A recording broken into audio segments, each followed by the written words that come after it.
Bueno, ahora sí vamos a empezar con el tema. O sea, en esta presentación vamos a abordar un tema que es esencial para el aumento de los índices de disponibilidad y estabilidad de un sistema eléctrico. ¿Sí? El de lastre o desconexión o expulsión de carga en un sistema de potencia puede hacerse por varios motivos. Por ejemplo, para evitar una sobrecarga de una línea, un transformador, etcétera, donde instalamos protecciones que se activan a aumentar la potencia, ¿sí? La corriente, perdón.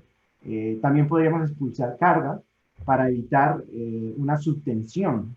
En ese caso, podríamos programar relés que se activen a diferentes valores de baja tensión y expulsar la carga de forma homogénea, es decir, un porcentaje de carga individual, entonces no, también podríamos hacerlo por zonas.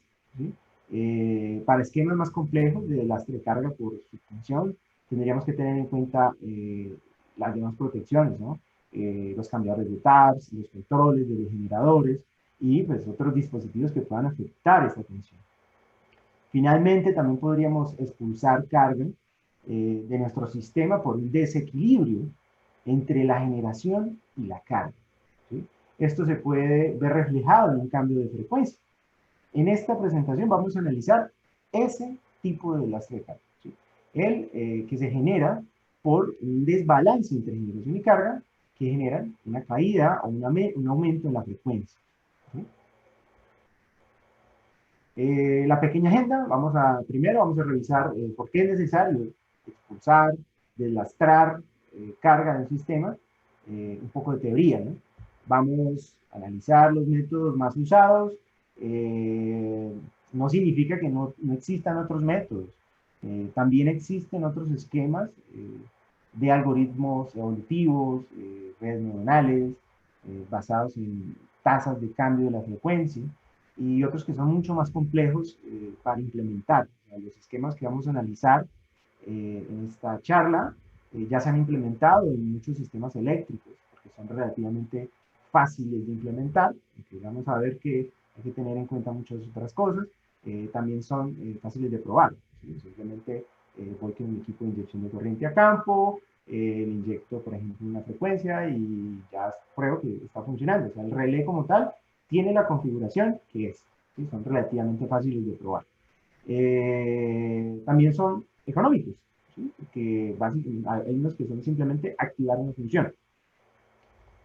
Finalmente vamos a revisar un sistema que utiliza un método, más bien un método de lastre de carga inteligente con base en el gemelo digital. ¿Sí?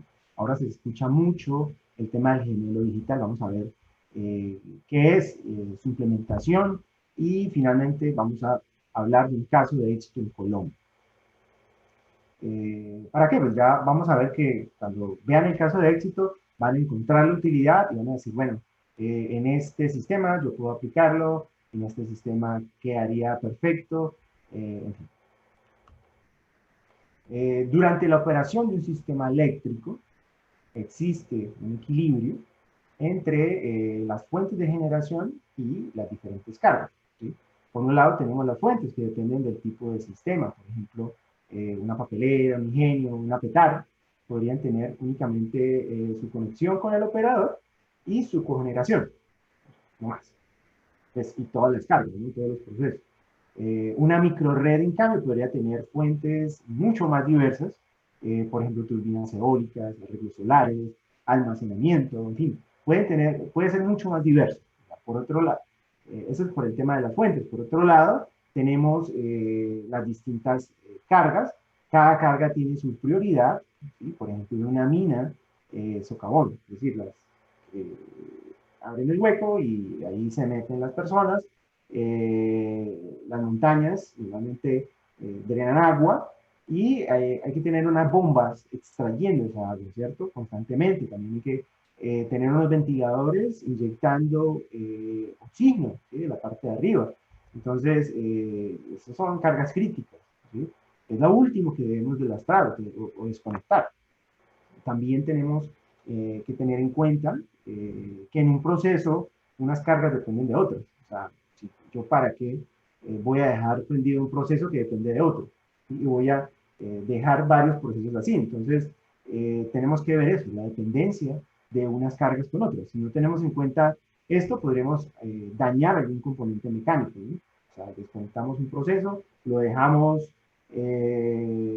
como decir iniciado, y pues eso podría causar el daño en toda la producción, pérdidas en dinero por donde usted lo quiera ver. Cuando ocurre una contingencia ahora, por ejemplo, una pérdida de una fuente de generación, una línea de transmisión o una pérdida de carga, este equilibrio que hay entre generación y carga se pierde, ¿sí? Si la perturbación es severa y los gobernadores podrían no alcanzar a restaurar la operación del sistema por causa de la lentitud de su respuesta debido a limitaciones de potencia de las unidades. ¿Sí? Las velocidades, la velocidad de las máquinas, así como la frecuencia del sistema decaerá progresivamente, lo que ocasiona las pérdidas en cadena de unidades de generación, ¿sí? Llegando en ocasiones a producir un colapso en el sistema eléctrico, también conocido como blackout, a nivel interno o a nivel país, etc. En otras palabras, no basta con tener un sistema, tener una reserva o una reserva rodante, también hay que tener en cuenta la velocidad para acceder a esas reservas. Yo no gano nada teniendo 50% de reservas y mis controles son muy lentos para que cuando haya un cambio brusco, pues esta generación entre rápido, ¿no? Entonces, es eso, ¿sí? No solamente es la reserva, sino también la velocidad para acceder. Bueno, entonces vamos a analizar el primer esquema del lastre que vamos a analizar, es el lastre por enclavamiento, ¿sí? Es el más rápido de implementar y requiere menos análisis. Aquí tenemos un esquema, ¿sí? Aquí lo estoy presentando. Aquí tenemos este esquema de un sistema muy sencillo. Hay 3 cargas consumiendo 1 megawatt cada una. ¿Sí? Acá están las 3 cargas, 1 megawatt. La generación interna está aportando, 2 megas. 2 megas de 2, vamos a ponerlo, no hay reserva rodante. Es decir, y el operador de red está aportando 1 mega. ¿Sí? Cuando el operador de red se desconecta, configuramos un enclavamiento para que automáticamente se abra estos 2 interruptores. Es decir, se va al operador de red y me desconecta esas 2 cargas. Es un enclavamiento sencillo, por lógica se puede hacer. ¿Sí? Ese es muy arriesgado, solo disparar un solo interruptor, ¿no? Porque la carga varía durante el día. El generador podría quedar trabajando con 2 megas o un poco más y sobrecargarse y dañarse, ¿sí? Bueno, ahí actuarían las protecciones del generador. Entonces tenemos el primer problema de este tipo de esquemas, y es que normalmente delastran mucha más carga de la necesaria para mantener la estabilidad del sistema. ¿Sí? Tampoco tiene en cuenta los cambios topológicos, ¿sí? Por ejemplo, ¿qué pasaría si estas cargas estuvieran conectadas aguas abajo? ¿Sí? Sistemas en anillo, ¿qué pasaría? Entonces, estos sistemas, este esquema de lastre de carga es muy básico, para sistemas muy básicos. Bueno, tampoco tiene en cuenta los cambios de carga. Si la planta estuviera con una producción mínima y cada una de estas cargas fuera, cada una de estas 2 cargas fuera de 0.5 megawatts, el generador podría con todo, ¿no? O sea, tenemos 0, 0, el generador podría con todo esto, ¿sí? Sin necesidad de desconectar nada. Pero como está el enclavamiento, él las desconectaría, ¿sí? No tiene en cuenta los cambios de carga. Ahora analizaremos el mismo sistema anterior, pero implementando relés de subfrecuencia, el 81, activándole la función a los dispositivos que tengamos en campo. O sea, sin necesidad de comprar un relé, un transformador de corriente, no, o un transformador de tensión, ¿no? Simplemente podríamos utilizar lo que ya tenemos, un reconectador. Esos reconectadores, por ejemplo, los reconectadores Noya, que tienen una función 81, ROCOF, en fin, podríamos utilizarlo, simplemente activarle esta opción. Para este caso, pues vamos a utilizar un esquema de 3 etapas. ¿Sí? Para este sistema tan pequeño, 3 etapas, donde la primera etapa estará dada por un relé configurado a 59.2. ¿Sí? Entonces, se va el operador de red, ¿sí? Se desconecta el operador de red, queda el generador. Entonces, el generador queda con 3 megas. ¿Esto qué va a pasar? Pues el generador se va a empezar a frenar, ¿sí? La frecuencia va a disminuir, va a llegar, cuando llegue a 59.2, va a desconectar esa primer carga, ¿sí? Esta primera carga que está. Eso es lo primero que va a hacer. El segundo relé, si digamos en el momento, este sí ya tiene en cuenta la cargabilidad, ¿no? Porque si digamos no es suficiente, la frecuencia va a seguir bajando. Entonces, este segundo relé, desconectando la segunda carga, se va a activar cuando llegue a 58.6. ¿Sí? Se va a activar, entonces saca otro. Y un tercer relé a otra frecuencia. Bueno, entonces, bueno, ¿para qué voy a sacar toda la carga? A veces es preferible dejando el generador girando en vacío, ¿sí? Muchas veces volver a arrancar un generador es un proceso bastante largo, entonces es mejor en vacío, se restaura y vuelve todo, ¿sí? Por eso ahí, digamos, en este caso, que estamos hablando de un caso muy pequeño, para un sistema muy pequeño, pues la idea es explicar el concepto. ¿Sí? Los 0.6 Hz que hay entre cada etapa se deben a los tiempos de apertura de los interruptores. La tercera etapa, como ya les dije, es simplemente para dejar el generador en vacío en caso de que él no pueda ni siquiera con una carga. Bueno, veamos cómo se comportaría ya hablando de la frecuencia como tal. Entonces, aquí estamos, el sistema tiene una frecuencia inicial de 60 Hz, hasta que ocurre el evento y la frecuencia empieza a descender. Llega a la primera etapa, ¿sí? Y la cantidad de carga no es suficiente para que la frecuencia se restablezca. Sigue bajando hasta la segunda etapa.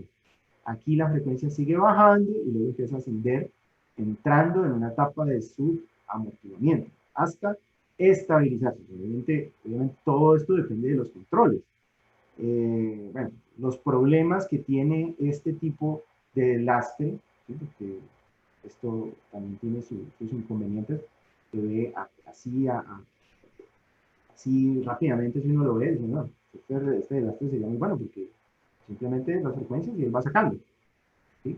Pero, primero, la frecuencia puede llegar a valores muy bajos. ¿Sí? Esto puede afectar la electrónica de potencia, ¿sí? Reiniciar los arrancadores, ¿sí? En fin, frecuencias hasta bajas también hacen decaer la tensión. ¿Sí? Bueno, lo segundo es que su implementación es más compleja. Para definir las etapas y los ajustes de los relés, debe tener el modelo eléctrico muy afinado. ¿Sí? O sea, no es simplemente tener flujo, tener corto, ¿sí? Y la coordinación. No. También hay que tener todos los controles, ABR, excitatrices, todo, PSS, en fin, lo que tenga en control hay que modelarlo y tiene que quedar muy afinado. Entonces, aquí es donde se complica un poco. O sea, no es simplemente poner las etapas, ese es un tema muy básico, sino que tenemos que también analizar cómo se va a comportar. ¿Sí? Lo que les dije, hay que tener en cuenta que los controles de los generadores tienen que poder acceder a la reserva rodante, ¿sí? La velocidad de los controles. Bueno, un tercer problema es que no tiene en cuenta la cantidad de carga de alimento. Podría sacar procesos con mínima cargabilidad innecesariamente. Por ejemplo, si yo tuviera la primera carga, estuviera a 0.1, ¿sí? Pues entonces esto pues, no sería lo más óptimo porque va a ser la primera carga que va a sacar, ¿sí? 1.1 mega. Entonces, bueno, hay que tener en cuenta la cargabilidad, la topología, si cambia la topología, eso también tenemos que tenerlo en cuenta. Entonces vamos a analizar ahora, finalmente vamos entre los esquemas de lastres de carga más utilizados, ¿sí? Tenemos el de lastre por programación de PLC, que básicamente consiste en programar un PLC con diferentes disparos de acuerdo a contingencias que se pueden presentar, ¿sí? Por ejemplo, si pues aquí porque solamente hay un generador, pero si tuviéramos dos generadores, entonces, si se va un generador, sáqueme esto. Si se va el generador y el operador de red, sáqueme esto. Esa lógica se puede programar en un PLC y el PLC lo haría muy rápido, ¿sí? Entonces, pero bueno, o sea, tiene también sus desventajas, ¿no? O sea, primero, al igual que los otros sistemas, no tiene en cuenta la cargabilidad de los procesos, ¿sí? Es programación, no tiene, o sea, lo hace una persona teniendo en cuenta los cargas nominales, históricos, pero no del momento, ¿sí? No del momento. Entonces, al igual que los otros sistemas, no tiene en cuenta la cargabilidad de los procesos, ¿sí? Segundo, la configuración y la configuración del sistema requiere personal experto en programación y conocer muy bien los procesos. Y si voy a hacer cualquier cambio, voy a tener que hablar con el experto y si el experto no está disponible, pues voy a tener un problema. Tercero, no hay validación de los disparos, simplemente es una lógica. Muchas veces ni siquiera el programador no conoce bien la parte eléctrica, la parte de potencia, ¿sí? Únicamente se cuenta con la experticia del programador y su conocimiento de los procesos. Entonces, aquí está un problema bastante complicado. Ahora el sistema que presenté es muy básico, solo lo usé para explicar los conceptos de enlace. También debemos tener en cuenta que los sistemas reales son mucho más complejos. Pueden haber varios generadores con varios despachos diferentes en el transcurso del día, varias formas de alimentar una carga. La misma carga se puede alimentar por una parte, por el otro, sacando una línea, sacando otra, ¿sí? Diferentes topologías, procesos interconectados físicamente, ¿sí? Y muchas otras variables que si no las tenemos en cuenta, podemos estar causando un daño mucho más grave de lo que estamos intentando ahorrar, o la funcionalidad o la disponibilidad del sistema que queremos aumentar, ¿no? Queremos aumentar la disponibilidad del sistema, que no, cuando haya una contingencia, pues que no se me vaya todo el sistema, sino simplemente una parte, al igual que la coordinación de protecciones, lo hacemos con la selectividad, que no se me vaya todo el sistema, sino simplemente la parte que tenga el problema, igual acá, que no se me vaya todo el sistema, sino la carga mínima, para que el sistema siga estable, siga trabajando, ¿sí? Bueno, está. No hay validación. Bueno, ahí, esto si lo llevamos a nivel de STM, si lo llevamos a nivel macro, a nivel, por ejemplo, de Colombia, el Centro Nacional de Despacho, tiene, se llama el acuerdo 1146, por el cual se aprueba el esquema de enlace automático de carga, EDAC, por baja frecuencia, ¿sí? En resumen, los operadores de red deben realizar un enlace de carga por baja frecuencia en 8 etapas, ¿sí? Lo dice con un sistema pequeño, pero esto aplica igualito. Esta carga, bueno, 8 etapas, cada una desconectando el 5% de la carga total, ¿sí? Simplemente veo la carga total, pero pues, ¿cuál carga total? O sea, el CNO ya me dice, la carga es la del 21 de septiembre del 2018, ¿sí? Indicada por el CND como el día de máxima demanda de energía del año 2018. Entonces, vemos la carga total, sacamos 5%, sacamos cuánto es ese valor, y ese valor lo tengo que ir sacando en 8 etapas, ¿sí? En 8 etapas, y cada etapa tiene una frecuencia, se tiene que activar, o sea, cada feeder se tiene que salir dependiendo la frecuencia, ¿sí? Por ejemplo, cuando estamos en 60, llega a 94, 59.4, perdón, con retardo de 200 milisegundos, 59.4, entonces ahí se tiene que activar el primer interruptor o reconectador, y tiene que sacar exactamente no, 5% de la carga. Entonces, bueno, ¿qué pasa si solamente tengo 3 alimentadores? Entonces sería, hay que repartir esto para que saque el 40% de la carga, ¿no? O sea, Si tiene poquitos alimentadores, pues le va a tocar sacar mucha más carga, ¿sí? Le va a tocar sacar mucha más carga de la necesaria, ¿sí? En la primera etapa, si digamos solamente había sido necesario llegar hasta una cuarta etapa y usted ya sacó el 40% de la carga, pues entonces ahí perdió un poco de disponibilidad de los usuarios.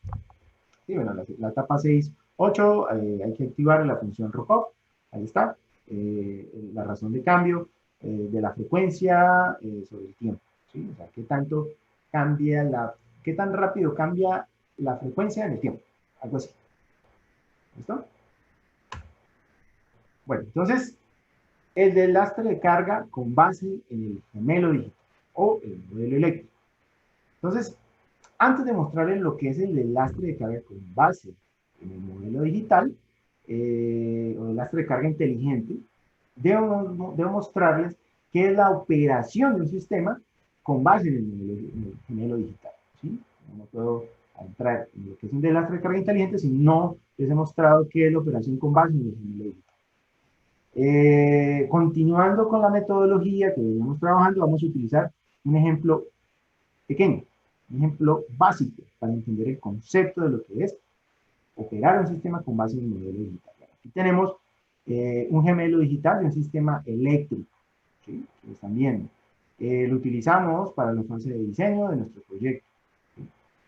Por ejemplo, aquí tenemos un transformador, tenemos la impedancia, tenemos toda la impedancia equivalente, todas las impedancias de ese transformador, ¿no? Lo tuvimos que utilizar para hacer todos los estudios, ¿no? El diseño, flujo, corte, terminación, lo que es arco eléctrico, que por ley hay que hacerlo. Entonces, este gemelo digital o este modelo ya lo tenemos. ¿Sí? Ahora lo que vamos a hacer es integrarle las señales de los medidores. Aquí, por ejemplo, estamos viendo un medidor de calidad de energía. Eso es lo que estamos viendo aquí, es real. Es un medidor real. Un medidor real. Y aquí está integrado al modelo digital. ¿Sí? Entonces, una escala simplemente mostraría los datos del medidor desde la sala de control o del computador y ya. Entonces, no, el ITAB lo que hace es integrar esas mediciones, estos medidores a ese modelo. Entonces, las cargas y varas que ya no van a utilizar, ¿sí? Los datos nominales o estimados, ¿sí? Porque pues acá lo que hicimos en la fase de diseño fue estas cargas para el diseño nominales, ¿sí? Por ejemplo, acá está lo nominal, en rojito está lo nominal, y acá en azul está lo real. Entonces, esto está siendo reemplazado por estas mediciones de acá. Entonces, en el barraje, por ejemplo, de 13.2, o sea, el barraje de arriba, donde nos conectamos con el declarador de red, vemos un valor calculado diferente al nominal. ¿Sí? Aunque ese punto acá arriba, ¿sí? Vemos, por ejemplo, en este caso 12.41, es distinto a 13.2 kilovolts. ¿Sí? Es distinto. Entonces, ¿yo por qué tengo este valor si acá arriba no tengo medición? ¿Sí? Si acá arriba no tengo medición. Entonces, aunque ese punto no tenga medición, el ETAP puede estimar cuánto debería mostrar el medidor conectado a ese punto. Aunque no está el medidor conectado, puede estimarlo. ¿Por qué? Porque tengo el modelo de impedancias del transformador y el motor de cálculo de flujo de carga de ETAP. ¿Sí? Tengo el motor de cálculo, tengo estas mediciones, ya puedo predecir qué debería haber arriba. Si, por ejemplo, acá dice, si tengo un medidor y dice 13.2, bueno, hay un problema. O el medidor está malo, o el modelo del transformador está malo, pero todo debe coincidir. ¿Sí? Este tipo de integración nos abre las puertas a un universo de aplicaciones. ¿Sí? Una escala tradicional jamás podría ofrecernos esas aplicaciones. Una de ellas es el del lastre de carga inteligente. Ese es el último del lastre que vamos a analizar. Bueno, este del lastre de carga inteligente, ¿sí? Este del lastre de carga inteligente se llama ILS. ILS. Recolecta la información de los medidores en tiempo real para alimentar el gemelo digital, lo que vimos ahora. Luego el ETAP utiliza o analiza cuál es la combinación ideal de cargas a delastrar. ¿sí? Teniendo en cuenta una tabla de prioridades y también la dependencia de los procesos de la planta, ¿sí? Es decir, aquí están las mediciones, todo llega integrado al modelo matemático, va a un servidor de procesamiento, el servidor de procesamiento ya te analiza, ¿sí? A nivel de potencia cuál sería la mejor combinación, teniendo en cuenta pues, que hay unas prioridades que nunca se deben, unas cargas que no deben salir y otras cargas que dependen de otras, ¿sí? Y también una cargabilidad del momento, ¿sí? Porque ya él está midiendo, en todo momento está midiendo cuánto de acá. Entonces él constantemente está haciendo ese recálculo de cuánto podría, de cuál sería la combinación de disparos dependiendo las diferentes contingencias, ¿sí? Entonces, luego esas combinaciones se validan acá en el servidor de procesamiento, se validan, ¿sí? Y se pueden enviar a un dispositivo programable, llámese un gateway o PLC, ¿sí? Puede ser un gateway, aquí puse un gateway, puede ser un PLC de alta velocidad. Entonces, continuamente se está reprogramando este dispositivo. Entonces, este es simplemente un diagrama de ejemplo, ¿sí? O típico más bien. Entonces, cuando ocurre un evento, este dispositivo enviará los disparos a las cargas que ya el ETAP dijo que tenían que sacar en caso de ese evento. Entonces, hay un código que se está reprogramando continuamente y está teniendo en cuenta el modelo, el gemelo digital lo está teniendo en cuenta, ¿sí? Entonces, si eso se hace automático, ya lo único que queda es el tiempo de disparo de los interruptores, no más. Entonces, es un método. O sea, es un método muchísimo más rápido porque no espera que la frecuencia caiga, ¿sí? Vimos que los primeros métodos, bueno, los que utilizan relé 81, relé de baja frecuencia, esperan que caiga la frecuencia. Y si no, entonces otra etapa. Y si no, pues entonces otra etapa. En el caso de la edad, utiliza 8 etapas. Entonces, no espera que la frecuencia caiga, sino que es predictivo y se anticipa. Ahora, es más confiable. ¿Por qué? Porque cuando envía la lista de disparos, ya esa lista está validada. Estamos seguros que esos disparos no van a generar mayores problemas de los que queremos evitar, ¿sí? La disponibilidad que queremos, la indisponibilidad que queremos evitar, pues no, hay que tener ese equilibrio, ¿no? No podemos sacrificar, ¿sí? Algunos elementos de físicos por eso. Entonces, es más confiable, ¿no? Ya todo está validado. ¿Sí? Cuando llegan estos disparos acá al dispositivo que ya va a estar listico para operar, entonces eso ya está. ¿Listo? Entonces, es más preciso. ¿Por qué? Porque tiene en cuenta la carga del momento y la topología de la red. Ojo, la topología de la red es importante. Un sistema pequeño, pues pues, no tiene mayor cosa, ¿no? Pero cuando tenemos, cuando está modo isla o cuando cierta parte se aísla, bueno, ¿qué va a pasar? O sea, porque el ETAP sí tiene en cuenta la carga del momento y la topología de la red. Se va calculando, se va recalculando, ¿sí? Es como cuando uno va con el Waze, ¿sí? Uno va con el Waze y no tiene un camino, ya tiene programado, pero me pasé. Entonces, ¿el qué hace? Automáticamente él recalcula la ruta y te dice, ah, más bien haga esto, ¿sí? Entonces, igual, cuando hay un cambio en la topología, recalcula y envía los disparos al PLC, que es el dispositivo que vaya ya esté programado para disparar los interruptores. Entonces, solo desconecta la carga mínima, la menos crítica, y muy rápidamente para que otros procesos ni siquiera perciban el cambio. Sí, es tan rápido que, y aparte es solamente una etapa, ¿no? Ya dispara. O sea, no espera que baje, no, dispara automáticamente y saca lo que necesita. ¿Listo? Bueno, voy a mostrarles en el EPAP, voy a mostrarles cómo sería, o bueno, vamos de una vez al ETAP, acá, vamos al ETAP, vamos al ETAP. Entonces, acá ya tenemos un sistema completamente integrado, ¿no?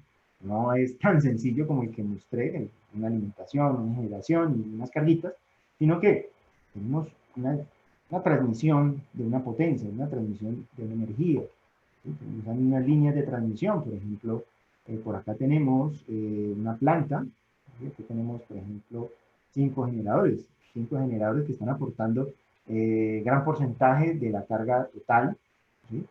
gran porcentaje de la carga total. Entonces, cuando se me vaya esta planta, ¿sí? Cuando se me vaya esta planta, pues voy a tener un problema porque voy a tener que delastrar carga. Definitivamente voy a tener que delastrar carga porque esta es la planta mayor. Obviamente por ahí también hay unos generadores, por ejemplo, en el caso acá, por ejemplo, yo aquí tengo más generadores, pero estos no aportan tanta potencia, ¿sí? No aportan tanta potencia.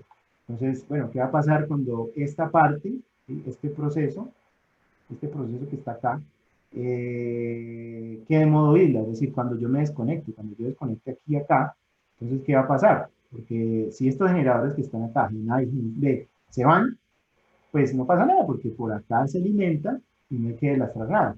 Pero cuando yo desconecto, cuando yo lo desconecto de la generación total, las condiciones cambian. Es decir, cuando yo cambie la topología, las condiciones tienen que cambiar. ¿Sí? Tienen que cambiar y tenemos que lastrar cierta carga. ¿Vale? Entonces, ya está el sistema. Por ejemplo, aquí tenemos lo rojo, que son cálculos estimados, y lo azul, que son las mediciones. ¿Sí? Ahí lo tenemos. Obviamente, esto tiene pues todas las capacidades también de una escala, ¿no? Tiene un HMI, podemos diseñar diferentes vistas, alarmas, tendencias, bueno, control, todo eso lo podemos tener acá. Pero bueno, lo interesante aquí es el tema de los cálculos y la integración con el gemelo digital, con el modelo eléctrico. Entonces, por acá tenemos un monitor de lastre de carga. Aquí tenemos un monitor de lastre de carga. Entonces, él continuamente me está calculando, ¿sí? Por ejemplo, la pérdida de la planta. Ya me está diciendo, ya usted tiene que sacar esta cantidad de carga y él continuamente lo está recalculando. Entonces, a veces sí, a veces no, a veces hay que sacar un poquito, a veces hay que sacar menos. Entonces, esto va cambiando en el tiempo, ¿sí? Podemos ver un poco el análisis que él hace, la capacidad, la generación que se pierde, la carga que hay que lastrar, la carga que lastra, él continuamente está haciendo eso, ¿sí? Y está continuamente enviando esta programación del dispositivo a validar, lo está enviando continuamente. Entonces, veamos, por ejemplo, lo que les dije. ¿Qué pasa cuando esta parte de acá entra en modo isla? Por ejemplo, vamos a ver aquí. Cuando entra en modo isla y se va al generador A. Aquí no está en modo isla, entonces no tenemos que deslastrar nada, ¿no? Porque lo que les decía, por acá alimento también. Ahora vamos a ponerlo en modo isla. Vamos a forzar aquí. Vamos a forzarlo. Vamos a ponerlo en modo isla. Pues acá ya está en modo isla. O sea, ya esta parte de aquí ya está desconectada del red. Tenemos una generación, entonces esa generación no puede con toda la carga conectada. Antes sí, porque estaba alimentándose con la demás carga. Ahora no. Cambiaron las condiciones. Ah, miren, si ese generador se va, voy a tener que expulsar cierta cantidad de carga. ¿Sí? Cuando, pero no es cualquier carga, ¿no? Están agrupadas, hay una combinación, él está analizando la combinación perfecta. Entonces, cuando antes teníamos que lastrar toda la isla, toda esa isla, entra a modo isla, se va todo. Acá, ya implementando esto, simplemente hay que sacar una parte, no más. Cambiaron las condiciones topológicas teniendo en cuenta la cargabilidad de cada uno y se fue lo que se tenía que ir, se desconectó lo que se tenía que desconectar, lo mínimo y menos prioritario. ¿Listo? Entonces, esto continuamente, podríamos, por ejemplo, este disparo lo podríamos simular en estabilidad transitoria, con el motor de cálculo de TAP, podríamos simular los flujos de carga, ejecutarlo, o bueno, si queremos deshabilitarlo, temporalmente lo podemos hacer. Entonces, este esquema de lastre de carga está basado en el gemelo digital y tiene muchas más ventajas que simplemente programar unos relés. ¿Sí? Y es mucho más flexible. Ahora, volviendo para finalizar, vamos, para finalizar, vamos, aquí está. Por último, quiero mostrarles rápidamente este caso de éxito. ¿Sí? Se implementó el enlace de carga inteligente o enlace de carga con base en el gemelo digital. es la Petar Aguas Claras de Aguas Nacionales, es una filial del grupo EPM. Es una de las plantas más modernas de Latinoamérica y unida a la planta San Fernando, están recolectando y tratando más del 84% de las aguas residuales del Valle de Aburrá. Esto evita que lleguen al río más de 140 toneladas más o menos diarias de materia orgánica. Entonces esto contribuye a elevar el nivel de oxígeno disuelto en el río a un promedio de aproximadamente 5 miligramos por litro, que ya es una característica de un río descontaminado, y estamos descontaminando el río. La implementación del sistema de TAP, ILS, o ILS, se dividió en dos etapas. En la primera etapa se integraron 6 motorgeneradores de 1 megawatt cada uno y que autogeneran el equivalente al 30% del consumo total de la planta. O sea, antes de implementar esta solución, el TAP ILS, el sistema desconectaba toda la planta en caso de un evento.